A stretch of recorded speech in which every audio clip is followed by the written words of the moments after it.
जय महाराष्ट्र विद्यार्थ्यांना स्वागत आहे तुमचं मराठमोळा चॅनलवरती, ज्यामध्ये आज आपण बघणार आहोत की बीएससी कम्प्युटर सायन्स करावं की बीटेक कम्प्युटर सायन्स करावं, दोन्हीपैकी कोणता कोर्स तुमच्यासाठी योग्य आहे. जर तुम्ही कन्फ्युजन मध्ये असाल तर तेच कन्फ्युजन दूर करण्याची मदत मी करणार आहे. तर चला आज बघूया दोन्हीपैकी कोणता कोर्स चांगला. त्यामध्ये आपण सॅलरी पण बघणार आहोत की दोन्ही नंतर किती सॅलरी मिळते. चला व्हिडिओला सुरुवात करूया. तर बघा, बीएससी सीएस जो आहे, bachelor of science in computer science, जो 3 वर्षांचा कोर्स असतो. बघा, यामध्ये तुम्हाला कम्प्युटर सायन्सचे जे पण सब्जेक्ट असतात, सर्व्हिसेस असतात किंवा कम्प्युटर ऍप्लिकेशन असतं, याचं थिअरी प्लस प्रॅक्टिकल दोन्ही नॉलेज तुम्हाला इथे दिलं जातं.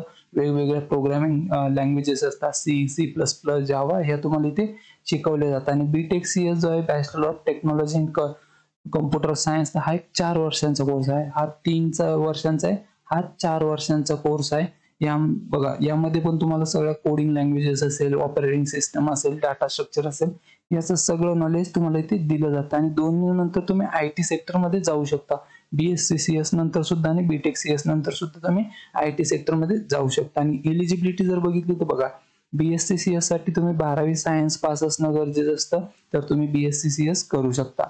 बीटेक सीएस साठी पण सायन्सच पाहिजे, पण इथे बघा तुमचं PCM ग्रुप पाहिजे, फिजिक्स, केमिस्ट्री, मॅथमॅटिक्स, आणि एंट्रन्स एक्झाम पण तुम्ही दिलेली पाहिजे, जसं JEE असेल किंवा आपली महाराष्ट्राची MST CET असते, तर ही पण दिलेली तुम्ही पाहिजे असते, तरच तुम्ही बीटेक सीएस ला जाऊ शकता. आणि बघा, जर ज्यांचा डिप्लोमा झालेला असेल तर ते डायरेक्ट सेकंड इयरला पण जाऊ शकता. म्हणजे पहिलं वर्ष करायची गरज नाही, डायरेक्ट बीटेकच्या सेकंड इयरला जाता. फक्त तिथे जागा खूप कमी असतात डायरेक्ट सेकंड इयर साठी. त्यानंतर बघा, फी जर बघितली तर फी डिपेंड करते तुम्ही कोणत्या कॉलेजमध्ये जाता, त्याच्यानुसार कमी जास्ती होत असते. पण जर एक ॲव्हरेज फी बघितली तर बीएससी कम्प्युटर सायन्स साठी 35,000 ते 1.5 लाखांपर्यंत तुम्हाला पर इयर साठी द्यावी लागू शकते. आणि बीटेकची जी असते ती थोडी जास्ती असते, म्हणजे 80,000 ते 3.5 लाखांपर्यंत तुम्हाला द्यावी लागू शकते पर इयर साठी. आणि स्कॉलरशिप तुमच्या कॅटेगरीनुसार दोन्ही ठिकाणी मिळून जाते. त्यानंतर स्कोप जर बघितलं तर बघा, बीएससी सीएस नंतर जसं मी सांगितलं की तुम्ही IT सेक्टरमध्ये जाऊ शकता. त्यामध्ये मग सिस्टम मेंटेनन्स असेल, सॉफ्टवेअर डेव्हलपमेंट असेल, वेब डेव्हलपमेंट असेल, त्यामध्ये तुम्ही जाऊ शकता. टेक कन्सल्टन्सी सर्व्हिसेस असतात, सिक्युरिटी, त्यामध्ये तुम्ही जाऊ शकता. तर स्कोप बीएससी सीएस चा पण चांगला आहे. वेब डेव्हलपर पण सुद्धा तुम्ही बनू शकता. त्यानंतर बीटेक सीएस नंतर जसं मी सांगितलं की तुम्ही याच्यानंतर पण IT सेक्टरमध्ये जाता, जसं डाटा सायंटिस्ट असेल, वेब डेव्हलपर असेल किंवा अँड्रॉइड डेव्हलपर असेल, तर त्यामध्ये तुम्ही जाऊ शकता. किंवा आता ब्लॉकचेन डेव्हलपर वगैरे बनताय, त्यामध्ये पण तुम्ही जाऊ शकता. जेव्हापासून COVID-19 आला होता तेव्हापासून IT सेक्टर एकदम बूम वरती आहे, त्यामुळे चांगला तुम्हाला स्कोप इथे बीटेक सीएस चा मिळून जातो.